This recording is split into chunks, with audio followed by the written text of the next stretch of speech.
This is going to be a quick video on how I use my Openbuilds LEAD 1515 CNC to cut through dovetails with a vertical spoil board. To start off, I cut a 13 by 2 inch rectangle in my spoil board. I did it centered between the aluminum extrusions, and that gives about a 1/2 inch or so of wiggle room on each side before you get near where it's screwed to the frame, the spoil board. And so I also moved my table and have a gap on the bottom of my table so it goes straight through to underneath. And so I'll show you the vertical spoil board that I added below so I can clamp my cabinet drawer stock to the spoil board. Under the table, I mounted a vertical piece of MDF to the top of the table. And then down here, I was kind of careful. I didn't screw it down too tight because the 2x4s are slightly warped. They're pretty square, but I didn't want that to deform the MDF. Maybe going forward, I would glue some MDF together to make almost like an MDF beam, but I didn't have any of that, so I just used 2x4s. And then I used a framing square that I hung from the spoil board to get it pretty square. And then screwed it in to the table to make it vertical. Next, I went and put these stop blocks. These are square stop blocks that I had cut, and then I put square drawer stock on top of it. And what I use is then I used my end mill to square it. So I zeroed it on the corner here with one of these homing probes and zeroed it, and then moved it to the center and went down here and then leveled it so it would just touch on either side at 0, and then did that with the Z. And then I also did the same thing on this side. I lowered it down and then zeroed it right on the edge of the material, and then went over here and zeroed it, or touched it so it was 0 here. So I knew that my spoil board that's vertical is square this way, and then also vertically that it's not tilted, so that my dovetails are properly cut. I then use OpenSCAD, where I put in the dimensions of the drawer stock that I was using and how I wanted the dovetails spaced. So I have a list. I can either do it random. Right now I have it where the outside two are the same size and the inside is twice that size. So 1, 2, 1. I also could use a random function that'll randomly create this, but it draws these areas for the pins, and then I mirror that because the two sides of the pins need to be mirrored with each other, and I'll show you on the CNC that. And then these verticals are just 1/4 inch lines, and I just tell the CAM software that I'm just doing a 1/4 inch cut, but really it's with a dovetail bit. And so I do it in one pass, so the depth of cut is a 1/2 inch. So it just does it in one pass. And so I'll show you that I use easel.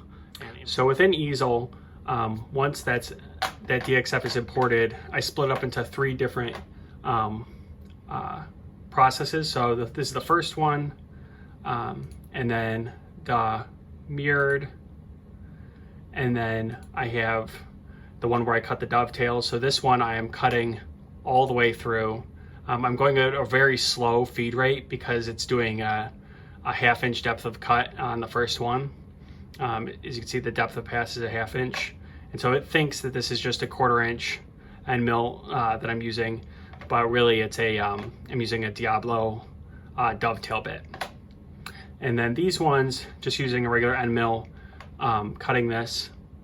And this I'm just doing an 1/8 inch cut, and not super fast either with that. And so it's pretty simple to cut these. And so I'll show you then with the jig how it works. And then also I've created a script here that does the cutouts for the drawer slides. And so it does the reliefs for the 2 slides and then the pins. And I cut this, drilled this out here so it's square, so I don't have the rounded edge, so it does drill a little extra hole on each of the ends for that. My goal with this OpenSCAD software is to kind of clean it up and maybe eventually post it on a website as a tool so people can generate their own DXFs for creating their own dovetails. So let me know if people would find that interesting, and I'll maybe put in the effort to clean it up, because it's not totally polished. It's functional for me, but I'd want to clean it up before posting it. So now to zero it, I use this Openbuilds probing plate, and it's a little difficult when it's this thin of a material to make sure that it balances, so I have to kind of hold it here. So I'll go and first lower it down, and then run the probing routine. For the Z, it's kind of a guesstimate right now. I'll fix that later. So just right now, focusing on the X and Y. And I only zero it initially when I boot up the machine with the stop blocks that I'm using. I don't zero it in between cuts.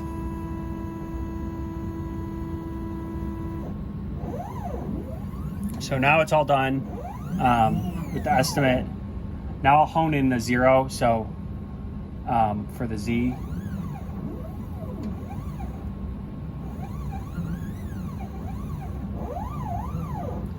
So now I have it over, now I'm just going to do the Z. So with it being in the middle, it's a little more precise with this thin of a piece of material. So now that it's zeroed, we'll start cutting the pins.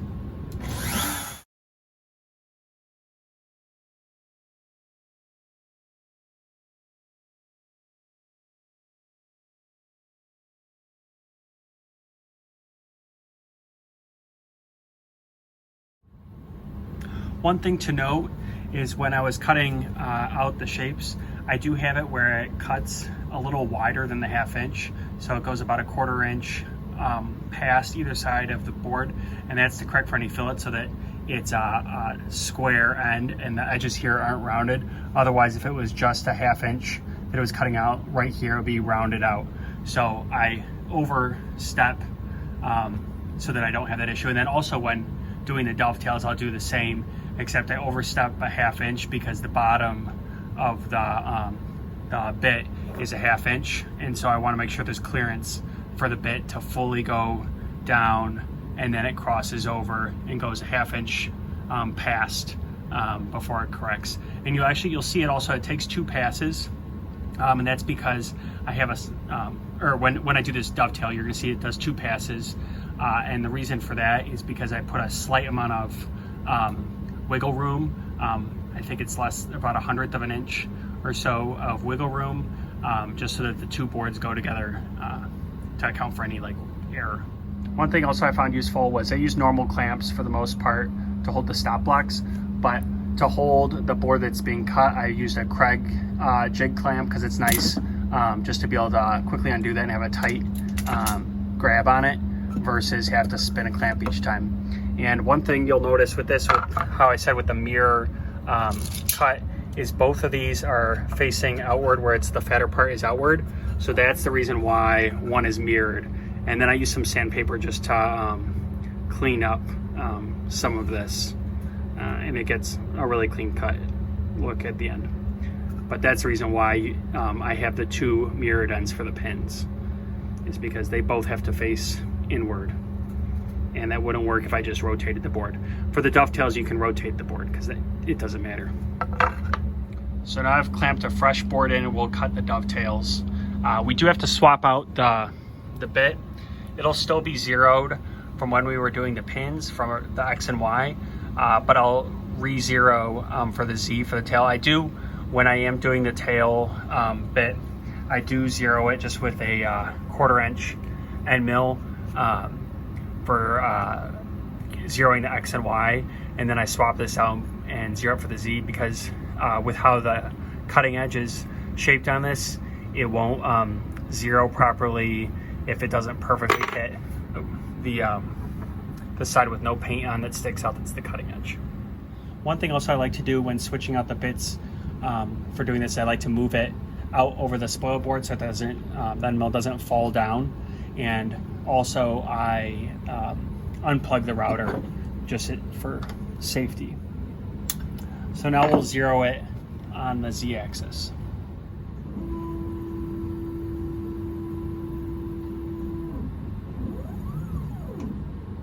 So now I'm going to download the Toolpath to cut dovetail pins, and as I said earlier, I do like using easel, and it's free. Since I don't have an easel machine, I'm using Openbuilds. I have to go to a machine. I have it configured on the model in my work area, and I just go to Advanced and then Generate G-code and then Export G-code. So that downloads a file, and then from there I can open it up, and it opens that up in the Openbuilds control, and so I can use this. And one thing to remember is that with this we have to go pretty slow because we're cutting at the full depth. We're cutting it at a 1/2 inch because of the dovetail bit. So went pretty slow at 4 inches a minute just to be safe. And it doesn't seem like it has any issues with that, so I could probably go faster, but I just didn't want to push it and mess something up. Here we go.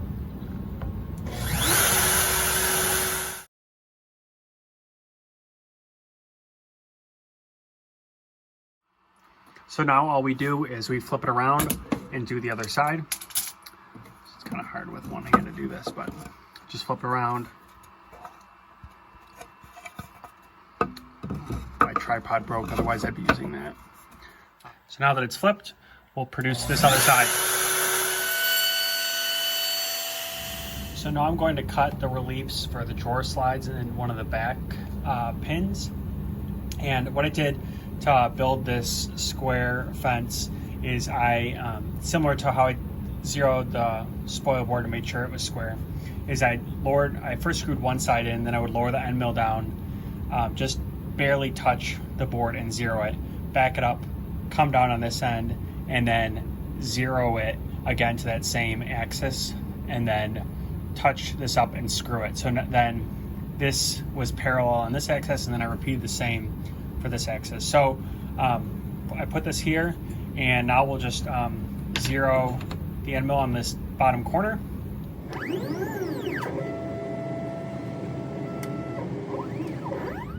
Also, one thing to note is I'm holding this down with this double-sided tape for carpentry that I bought off Amazon.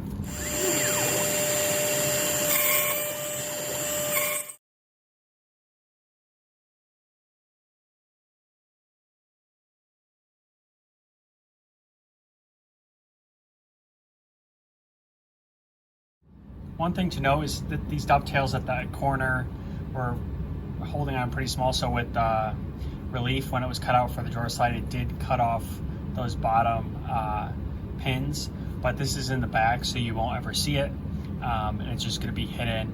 So I have almost full open drawer slides, but the back dovetail just comes right to the edge of the cabinet. So now that we've finished cutting these, let's see how they all fit together.